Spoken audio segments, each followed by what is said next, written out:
What's going on, guys? This is Empty Box, and this is Assetto Corsa, where today we're going to be talking about the version 1.1 update.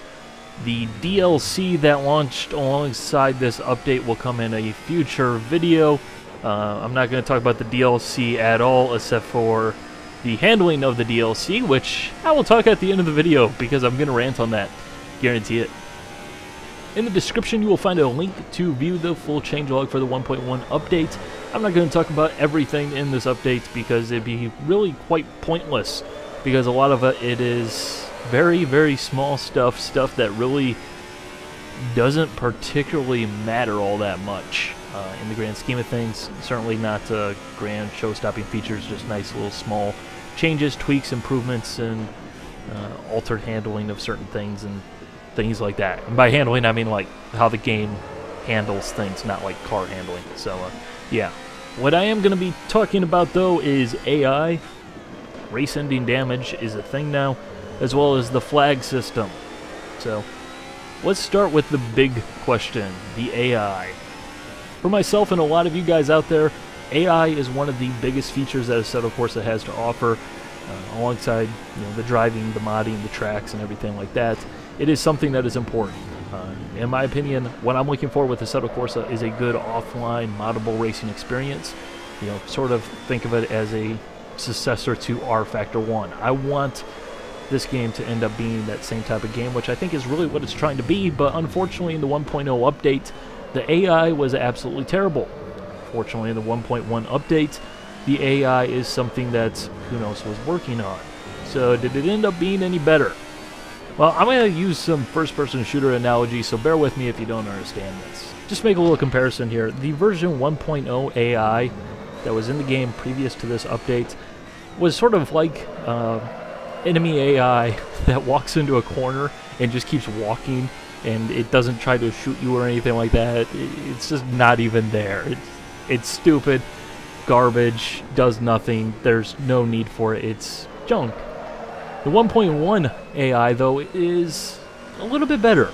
This is what I'd almost like consider a Call of Duty type AI. You see those campaigns and everything, and everybody knows about this, even if you don't play the games, but the enemies always pop up their heads in the same spot, basically saying, hey, shoot me. They have no intelligence, they're stupid, they don't provide any sort of challenge, but at least they're there and they kind of sort of provide some form of entertainment by the fact that they actually kind of sort of look like if they're trying, but they're still incredibly stupid. Really, though, that is the best way I can think of to explain the AI improvements. It's a big improvement, but it's still not good AI. In a sim racing sense, this is R Factor 1 default AI as it was back when the game originally released, and people haven't tweaked it and improved it to make it actually somewhat passable. There's still the tendency that they won't pass you. For example, if you drive a slow car in a series with fast cars, basically, they'll still sit there behind you going, I don't know if I can pass the guy. Do I get a pass now? No, okay. And just queue up behind you.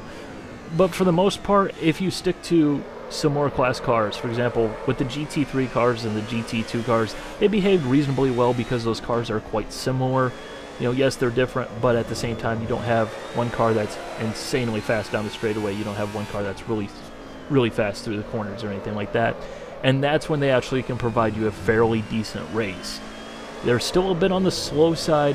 They still are very timid going into the corners and very non-aggressive when it comes to passing, although every now and then they do show indications of actually wanting to hold their positions and even wanting to take their position back. Now, this is somewhat of a rarity, and it kind of seems like it's only in pre-scripted areas, but again, it's a world of a difference between the 1.0 AI, which did absolutely nothing and didn't care if you passed you, and the AI now that at least gives you the impression that it somewhat is trying. So definitely a big improvement. It's not the best AI, not even close, but it's at least something. It's definitely an improvement, so I'll give them a thumbs up on that one. There has also been optimization done, and I specifically bring this up now because where I've seen the most improvement, me personally, This is not necessarily everybody's scenario or anything like that. What I've noticed is the AI tends to have a much smaller frame rate hit. For example, now I can sit at the back of a grid of 18, 20 cars or whatever, and my frame rate doesn't go down into the crappers.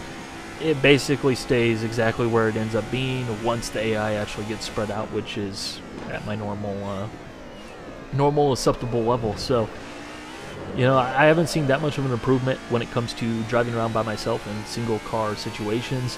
But once I do add the AI into the fray, it does seem like the frame rate is much, much smoother than it was beforehand. It was a lot less erratic, which, again, it's a nice improvement, although honestly, I know some people would say otherwise, but I thought Assetto Corsa was reasonably well running for what it was doing and things like that. So, yeah, I can't complain. Optimization, improvements, more frame rate is always more good. Onto the damage. As I mentioned earlier in the video, it is now possible to end your race due to damage, which is a nice improvement, a nice change. After all, this is a sim, so it should therefore be possible to wreck out of the race because that happens in the real world. So I'm pleased to report that is now a thing. It does seem like you have to really give it a good wallop if you want to end your race in one go. But at least it's in the game now, and they can tweak the sensitivity and go from there, as well as plus when you consider mod cards and everything like that, and the tweaking that will be available in this game as time goes on. It's a good foundation. It's good that it's there finally, because that is, again, was a missing feature that was needed. It really was. Along the same lines on the damage system, unfortunately, the cracked window of doom has not been fixed, which it's not really surprising, not really expected, but still, I'm voicing my displeasure here about the cracked windshields that happen from some of those stupid crashes. Yes, I just reminded myself while crashing a couple cars to test this feature out how annoying that stupid windshield is. God, I hate it. Anyways, on to the next topic. Anyways, onto the flag system. There's now a flag system in this game. Wow, that's a great introduction, but there's really not much more that needs to be said about it. If there's a crash or something, you'll see a little yellow flag pop up in the upper left-hand corner of the screen, and that's your indication that there's a flag, that there's a crash, and yeah. So that's a nice improvement.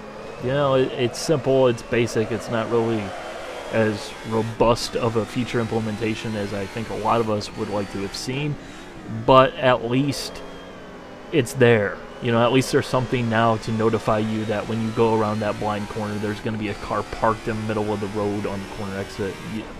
At least it does something. It's better than nothing, so therefore I can't complain too much. So yeah. And there was one thing I forgot to mention at the beginning of this video, and that is, air quotes, weather. And by that I mean it is now possible to select different, air quotes, weather in the menus. As I'm sure many of you guys can probably tell, many of you guys who are familiar with Assetto Corsa, this isn't really actually weather, it's just different weather.ini files and color curves and things like that to make it look like there's weather, but it's still the same. Okay? It's a nice little change. This was functionality that was already there previously. You could definitely run in foggy weather previously. You just had to switch things out outside the game. Now that functionality has been brought within the game, which is nice because it allows you to easily select a different look for your game. Because, yeah, it's nice. It's a nice improvement. It's nothing that's actually new because it was functionality that was already there. But, again, I like it. I can't complain. The game looks great, especially in the overcast conditions.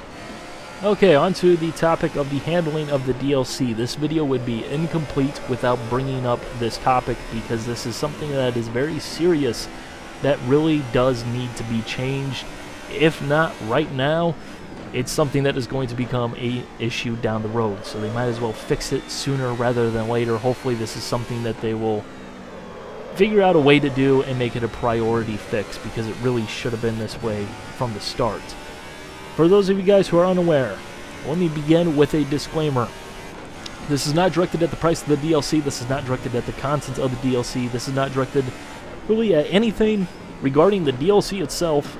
other than the handling of the DLC, which is quite poor and benefits absolutely no one.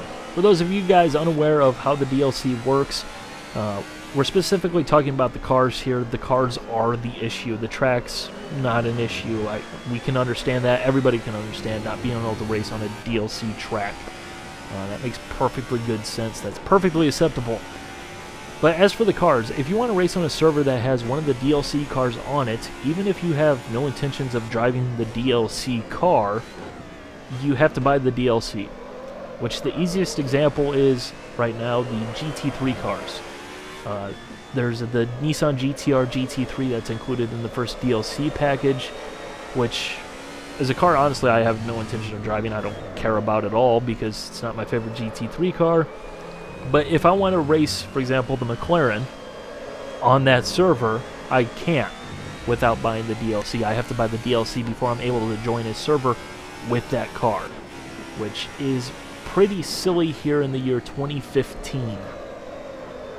Other developers have had this same implementation before, and they moved away from it for a reason. It doesn't work out for anybody. It doesn't make anybody happy.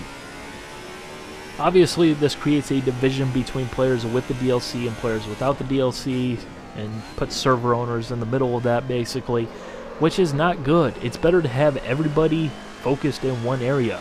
You know, if somebody wants to race the McLaren on a server that has the GTR GT3 on it, who does that hurt? Nobody's having a worse experience because there's an extra GT3 car to choose from. Okay, that just improves everybody's experience, as well as the fact that having that car out there on track with somebody who doesn't have the DLC, that just makes them more likely to purchase the DLC because it's basically a rolling billboard saying, hey, buy the DLC, you can drive an awesome car like this. Yeah, buy this. Yeah, DLC. Okay? As well as the fact that if you have the DLC, because there is a division between the way server owners are going to handle it and amongst themselves in their own unique individual, fashions, it ends up devaluing your DLC because now you can only use it on certain servers, which may or may not be popular. Nobody wins in this situation at all. And then adding more fuel to the flames, if you don't have the DLC, the game will just randomly crash if you join the DLC server without warning, without notice. There's nothing that says, hey, you're going to join a server that has DLC, you don't have the DLC, this isn't going to work. The game just crashes on you. There's no error message, nothing. There's no red light saying content unavailable, nothing. The game just randomly crashes. If you don't know what is going on, if you were new to the game and you didn't know that those were DLC cars in that server you were trying to join, you're going to be very confused and you're going to end up being unhappy. Which, again, not a good way to sell DLC regardless of what the DLC is. Nobody wins. While with the first DLC package, this is less of an issue because it is the first DLC package, therefore the only package at this moment, as well as the fact that it's got a piece of content in there for everyone. This is something that, as there are more and more DLC packs in the future, this is going to become a bigger and bigger and bigger issue. And it's not difficult to see. You don't need a crystal ball. This is something that is quite clearly going to happen if left unchecked. A couple of people on the forums mentioned it's done this way because there's modding in Assetto Corsa, which I'll say this is not the first game to offer mods in DLC. Not even close. Okay? This is something that everybody knew would happen. Everybody knew the DLC would happen. Everybody knows that there's more DLC coming. And I think pretty much everybody knew that the DLC was going to be handled in this way. However, I'm still shocked by the fact that the DLC was actually handled this way because it is still a very poor implementation. And I have to point it out because it is that poor.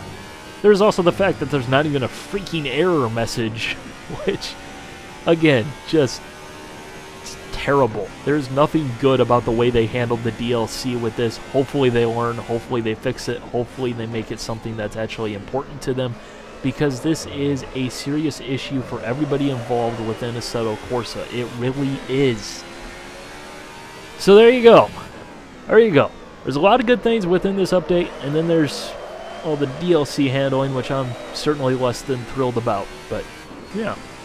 Well, overall, Assetto Corsa is definitely a better game than it was before the update, so I guess it's got that going for it. So, Hope you guys enjoyed. Bye.